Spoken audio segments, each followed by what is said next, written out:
안녕하세요 여러분, 마집입니다. 오늘은 아마 10명 중 9명, 나는 불안을 겪고 있다라고 하시는 분들 중에 10명 중에 9명은 건강 염려와 건강 강박을 한 번씩은 겪어봤을 겁니다. 그래서 지금도 아마 힘들어 하시는 분들이 있을 거예요. 내가 불안을 치료하는 데 있어서 지금 많이 예민하다 보니까 조금 신체적으로 불편하면 염려를 하게 되고, 그 염려가 크다 보니까 지속적으로 계속 강박적으로 나를 괴롭히는 그 현상을 아마 시달려 보셨을 거예요. 그죠? 그래서 오늘은 이것에 대해서 한번 나눠보겠습니다. 자, 여러분, 그냥 건강 염려가 깊지 않고 그냥 단순하게 그냥 특정 증상에서 갑작스럽게 온 것이라면 인터넷 검색을 하지 않는 것만으로도 충분히 병원을 빠르게 가는 것만으로 괜찮아질 수 있어요. 그래서 내가 뭔가 막 불안이 갑자기 건강에 대해서 불안이 심해진다면 본인 자체가 우리는 불안한 사람이니까 예민한 성향인 것을 알잖아요. 그러니까 인터넷 검색을 멈추고 빨리 병원에 가세요. 병원에. 그래서 객관적인 자료를 얻으세요. 그리고 그걸 가지고 객관을 하면 되겠죠. 근데 이렇게 단순한 거였으면 제가 오늘 강의도 안 했겠죠. 이거는 깊지 않은 분들에 해당한 내용이고, 실제로는 하나의 건강 염려가 강박으로 인해서 그걸로 불안이 심한 분들 많아요. 그래서 오늘은 중점은 건강 강박을 이겨내는 시작, 이걸 한번 해보겠습니다.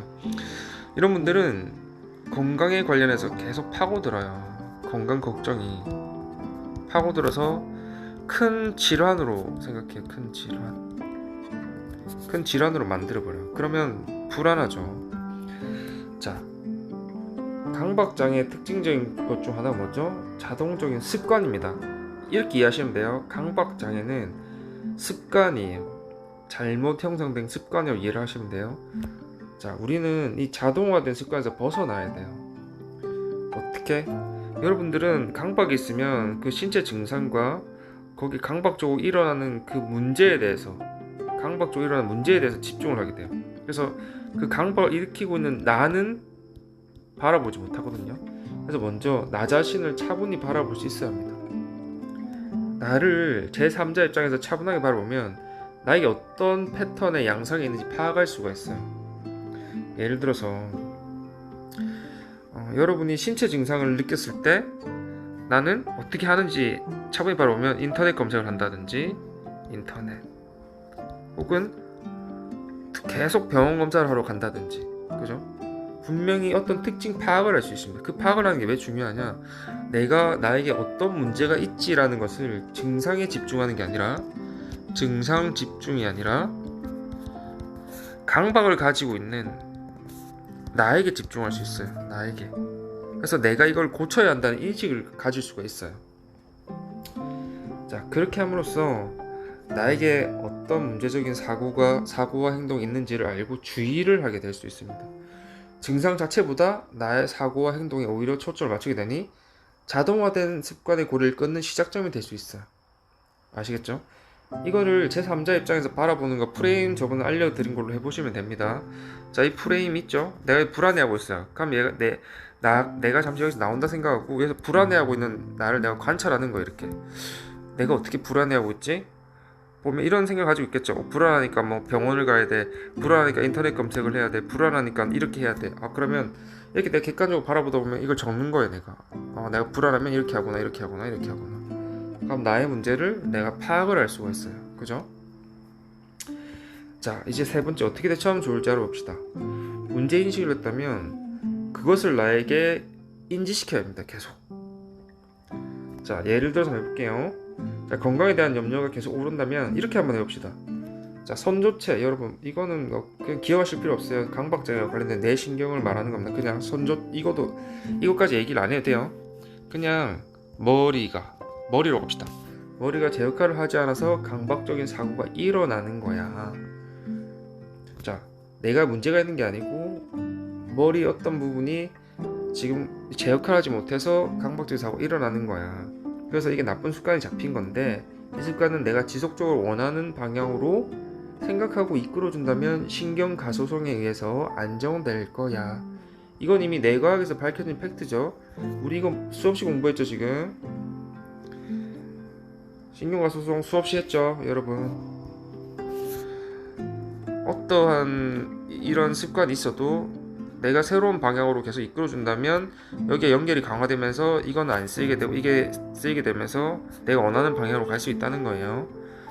자, 강박도 그렇게 치료할 수 있습니다. 자, 여러분은 강박을 치료할 때 강박인 것을 인식하는 것이 굉장히 중요합니다. 예를 들어서 배가 아파요. 그러면 이 배가 아픈 거 가지고 확대 해석을 하잖아요. 엄청 큰 질환으로. 그럼 그 순간 한번 이렇게 얘기를 해봅시다. 이것은 나의 강박이 만들어낸 증상이야. 아무것도 아니야. 자, 불안의 근원을 객관적으로 바라볼 수 있다면 좌측 전전두피질에서 긍정적인 감정을 만들어냅니다. 이렇게 하면 과잉 활성화를 하고 있는 편도체와 전전두피질 사이에 연결이 강화되고 강박 습관을 멈추게 됩니다. 그죠? 그래서 새로운 습관을 만드는 데 도움이 된다. 이런 거 어렵죠. 뭐 편도체, 전전두피질 이런 거는 모르셔도 되지만 아셔야 될 게, 내가 불안을 객관적으로 바라본다면 나의 긍정적인 신호를 보내는 그러한 기관의 힘이 강해진다. 그래서 불안보다 이 긍정의 힘이 강해지다 보니 내가 이 불안을 누를 수 있다는 거예요. 억제를 할 수 있다는 거예요. 아시겠죠? 자, 또 하나, 강박이 일어난다면 새로운 습관을 만들어 보는 것도 좋아요. 내가 이 도저히 강박이 너무 심해. 근데 이 강박을 좀 다른 쪽으로 시선을 돌리고 싶다. 근데 이 새로운 습관을 만들 때도 이게 당장 회피로 하는 습관은 좋지 않아요. 내가 불안하니까 뛰어야 된다. 불안하니까 TV를 틀어야 된다. 불안하니까 이걸 해야 된다. 그런 것보다는 내가 뭔가 지속적으로 나에게 흥미를 줄 수 있고 내가 뭔가 지속적으로 할 수 있는 게 좋아요. 자, 강박 장애가 치료할 때는 강박이 다른 습관으로 대체하도록 하기도 한다. 자, 긍정적인 반응을 이끌어내야 한다 적혀있죠. 자, 예를 들어서 신증상 때문에 계속 꼬리에 꼬리를 무는 생각으로 힘이 든다면 집에 식물을 키우는 것도 도움이 됩니다.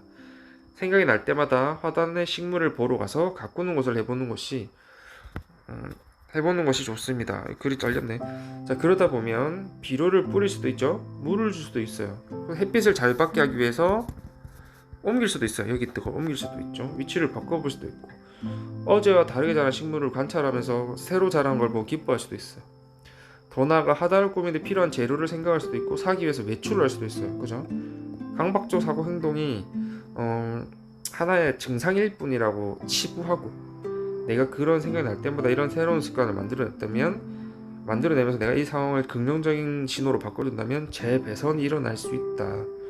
그래서 기존의 그런 강박적인 생각은 아무것도 아니라고 하면서 그건 서서히 약해지고 나는 또 새로운 흥미를 가지고 이런 내 식물을 꾸미는 데 있어서 치료가 될 수 있다 함으로써, 자, 일단 회피한 다음에 이겨낼 수 없다. 이거는 뭐 중요하죠. 계속 회피할수록 처음에는 우리가 출발점이 여기였어요. 처음에 회피했어, 2번 회피했어, 3번 회피했어, 4번 회피했어, 5번 가면 나중에는 이게 기정사실화가 되면서 이거를 바꾸기가 굉장히 힘들어져요. 회피를 하면 할수록 더더욱 이겨내기 힘듭니다. 아시겠죠? 강박장애는 내가 걱정하는 상황에서 특정한 행동과 사고가 생각의 생각인지 사고라는 보상을 함으로써 불안에서 탈피하려고 한다. 하지만 그것은 결국은 하나의 습관을 만들어내면서 상황을 자꾸 회피하려고 합니다. 상황을 객관적으로 받아들이려고 안 하는 거죠. 자, 강박장애 역시 다른 불안장애처럼 노출 직면을 해야 합니다. 자, 예를 들어서 병원 검사를 했음에도 건강에 대한 걱정이 계속된다면 먼저 나에게 직접 혼잣말로 말해주면서 안정을 취해봅시다. 나는 병원 검사에서 아무것도 나오지 않았어. 그것은 건강하다는 뜻이야.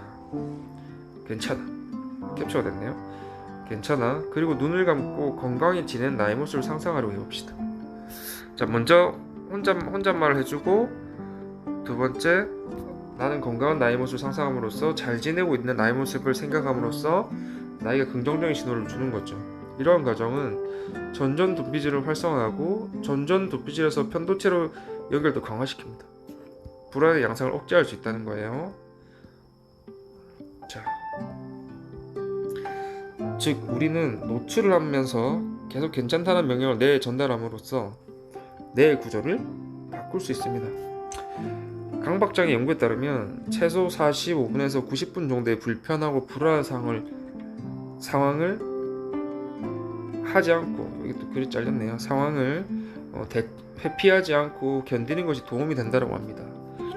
이것을 견디면 선조체, 우리 아까 앞에서 있죠, 강박장애 관련된 그죠, 내신경. 여기서 장기 억압이 발생하도록 해야 돼. 장기 억압, 선조체 발생하는 걸 하지 않도록 막는 게 장기 억압이에요. 장기 억압이 발생하도록 해야 강박 행동을 끊는 데 도움이 된다고 합니다.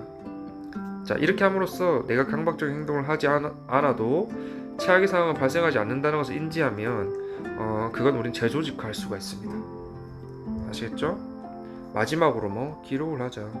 그날 내가 어떤 강박이 왔어요. 근데 내가 이러한 패턴을, 내가 다른 생각과 다른 패턴을 해서 안정이 됐어요. 그럼 기록을 하는 거예요. 이렇게 기록을 함으로써 다시 한번 강박적인 사고 행동 패턴을 유지하지 않더라도 괜찮다라는 자기 확신을 가질 수 있어요. 이러한 과정은 우리 뇌에 긍정적인 신호를 전달할 수 있고 역시 재배선할 수 있다. 지금은 강박으로 내가 계속 있기 힘들지만 내가 이 새로운 방향으로 계속 틀어주다 보면 안정을 추구할 수 있다. 아시겠죠? 자, 여러분 힘내셔서 한번 해보세요. 수고하셨습니다.